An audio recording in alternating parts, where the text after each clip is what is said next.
BA द्वितीय वर्ष संस्कृत की ऑनलाइन कक्षा में प्रिय विद्यार्थियों, आपका स्वागत है। अभिज्ञान शाकुंतल, जो कि महाकवि कालिदास की एक सर्वश्रेष्ठ रचना है, उसमें हम चतुर्थ अंक का अध्ययन कर रहे हैं।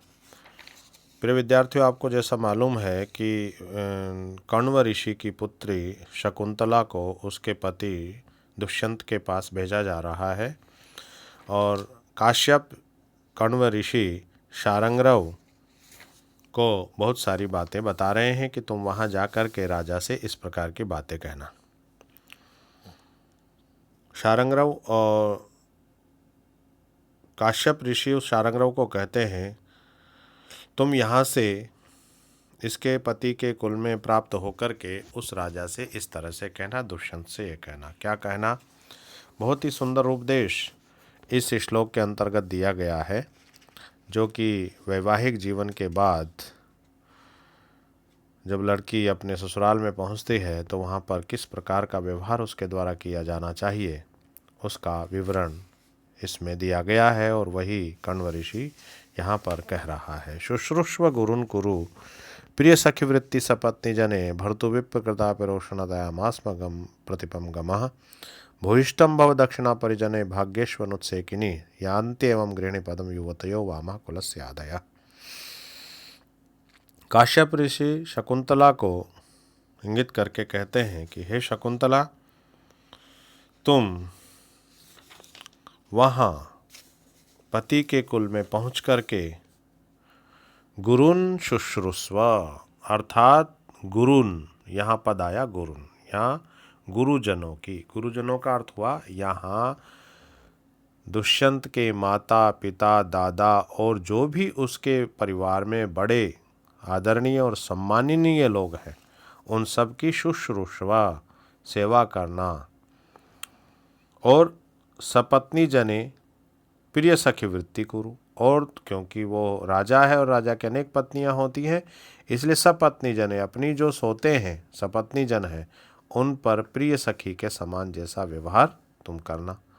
और विप्रकृतापि रोषणतया मास्म प्रतिपम गमा, और विप्रकृतापि यानी तुम्हारा तिरस्कार हो जाए तो भी रोषणतया यानी क्रोध के कारण से भर्तु प्रतिपम मास्म गमा, अपने पति के प्रतिकूल मत हो जाना, यानी पति से नाराज मत हो जाना। परिजने भूयिष्ठम दक्षिणा भव, और अपने आश्रित जो सेवक नौकर आदि हैं उन पर बहुत अधिक उदारता का तुम व्यवहार करना।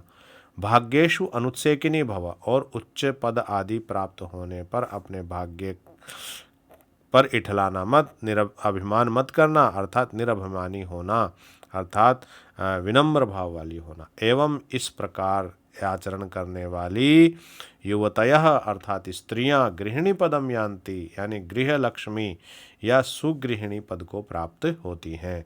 और वामः इसके विपरीत आचरण करने वाली स्त्रियां कुलस्य पति कुल में या पितृकुल एवं पति कुल के लिए क्या होती हैं? आधय, अर्थात रोग होती है, अर्थात मानसिक व्यथा का कारण होती है, अर्थात दुख का कारण होती है। तो प्रिय विद्यार्थियों, यहाँ पर कण्व ऋषि शकुंतला को इंगित करते हुए कहते हैं कि तुम यहाँ से पतिकुल में पहुंचकर गुरुजनों की सेवा करना। अपनी सपत्नी जन जो साथ में रहने वाली अन्य रानियां हैं, उनके साथ प्रिय सखी जैसा तुम व्यवहार करना। और पति से तिरस्कृत होने पर भी क्रोध के कारण पति के प्रतिकूल कार्य मत करना। अपने आश्रित जनों पर अत्यधिक उदारता का व्यवहार करना। अपने सौभाग्य के विषय में अत्यंत विनम्र रहना। इस प्रकार आचरण करने वाली स्त्रियां सुगृहिणी पद को प्राप्त होती हैं, और इसके विपरीत आचरण करने वाली दोनों ही कुलों के लिए मानसिक व्यथा का कारण होती है।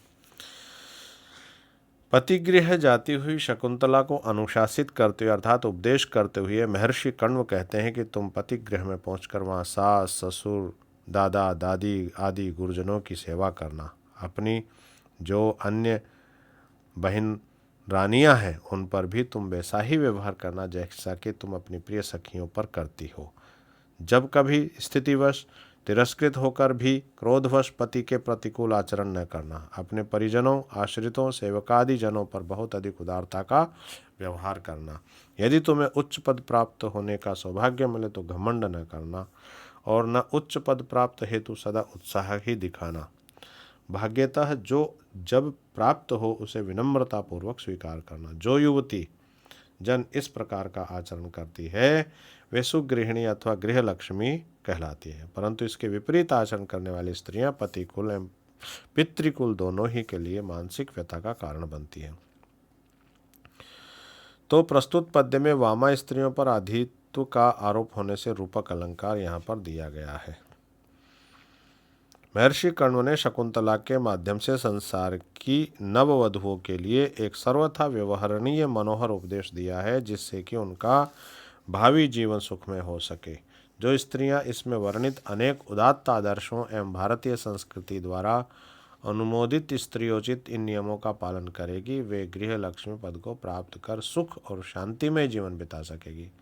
इसके विपरीत आचरण करने वाली स्त्रियां पति पितृकुल एवं पतिकुल के लिए विचारणीय अर्थात सोचनीय होती हैं। वस्तुतः महर्षि का शकुंतला के लिए यह उपदेश शिक्षिता नवयुवतियों के लिए एक उत्तम दीक्षांत भाषण है अतएव शाश्वत साहित्य का अभिन्न अंग है तथा सबके लिए चिरस्मरणीय है। प्रिय विद्यार्थियों, जैसा कि मैं पहले बता चुका हूँ कि जो चतुर्थ अंक है उन चतुर्थ अंकों में जो 4 प्रमुख प्रसिद्ध श्लोक हैं उनमें यह श्लोक भी अत्यंत ही महत्वपूर्ण है और बहुत ही महत्वपूर्ण परीक्षा की दृष्टि से भी है।